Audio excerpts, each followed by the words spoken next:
Hi, it's Ronnie, and I'm here with another 2-Minute Tuesday, where I teach you about a feature of Plan to Eat or give you a meal planning tip in 2 minutes or less. Today, I'd like to talk to you about the staples list in your Plan to Eat shopping list and how you can use the staples list as an inventory for what you have at home. I want to say that we are often asked at Plan to Eat why we don't have a digital pantry feature in the program. And this is actually something that Plan to Eat had originally many years ago, and we discontinued this feature for multiple reasons. Part of it was that it's really hard to keep track of everything that you actually have at home. It was very tedious to keep up with the pantry feature in the actual Plan to Eat program and remember to take things out of the pantry as you used them. So it often ended up with customers having to make multiple trips to the grocery store because their pantry wasn't accurate in the first place. And so it was making their shopping list be incorrect when they went shopping. So what we suggest now is to just simply shop at home before you go to the grocery store. You go into your kitchen, look in your fridge and your freezer and all of your cupboards and your pantry, and make sure that what you actually have on your Plan to Eat shopping list is accurate to what you need at home.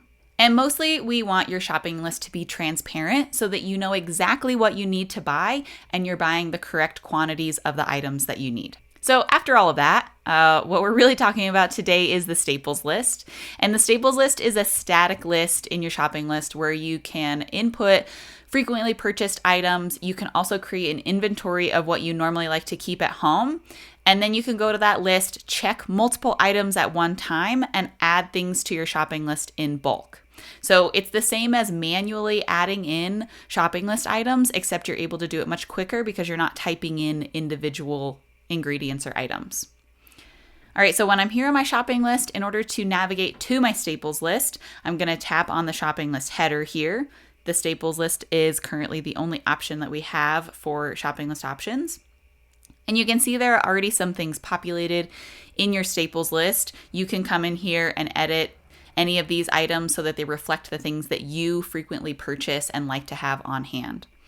So it's really easy to add these things into my shopping list. All I need to do is use the check boxes, and I can add as many or as few items as I would like. And then here at the bottom, it's going to ask me which store I would like to add them to, and I can just add those items to my default store is what I added them to.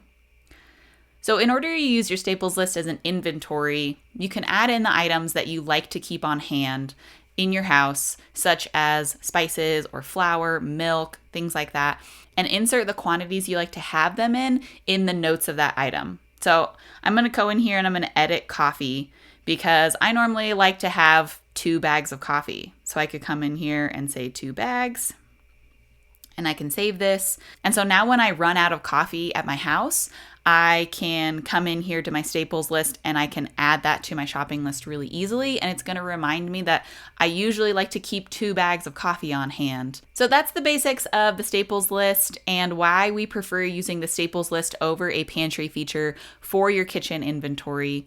If you have questions about this, please email us at help@plantoeat.com.